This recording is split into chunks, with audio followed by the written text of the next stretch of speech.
So, Tracy, first of all, as soon as I saw that Adidas logo, I was like, someone at that company needs a raise, right? You have a problem with this rule, right? Because it is a rule, but we can argue. I mean, do you think the rule's unfair? You said it in your monologue. Like, Ben Simmons had an advantage on Donovan Mitchell or other rookies because he's accustomed to the traveling, he's accustomed to practice time, where he needs to be, etc. Like scheduling, he's accustomed to all of that. Whereas this guy's coming in cold turkey, you know, first year. And when he goes into next year, which will be his third year, it's not going to say his second year. However, this is his first year as a NBA player. So I think they need to change that. Your first year as participating in an NBA game is your rookie year. No matter if you were in for 2 years or 3 years without playing a game, this is your rookie year. All right, real talk here.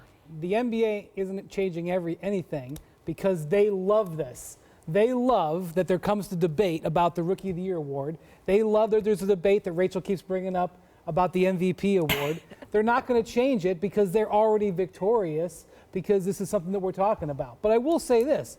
You want to know why you think Blake won the internet? Because Blake was the only person who was doing this with kind of humor.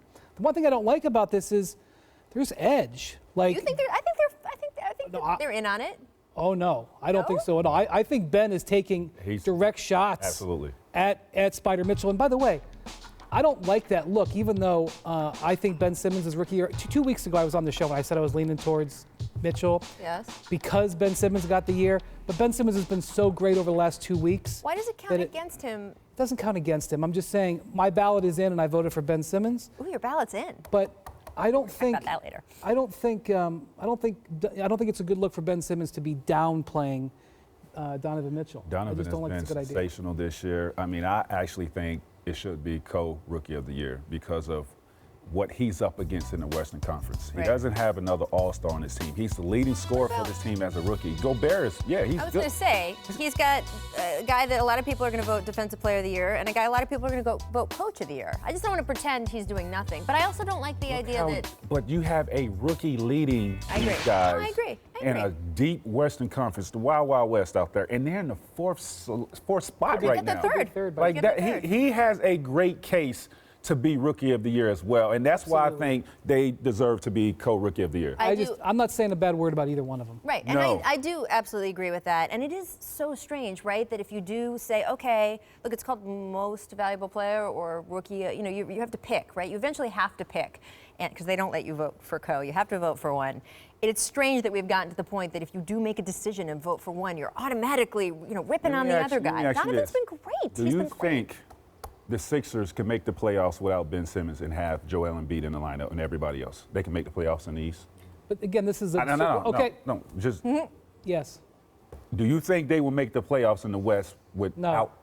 No. But you can make different arguments. That's the point, Trace. You can make different arguments. Okay, but then it gets back to, and this again loops back to the MVP, and not even the one major argument I'm talking about, but when we say, is it the best player on the best team, or is it the best player on the worst team that wouldn't do well without him? How you justify that? Yeah. Right? It's just tough. By the way, they're both great. They're allowed to both be great. Co-MVP NBA. They could split the award if they tie. Should. If they tie, which has happened before.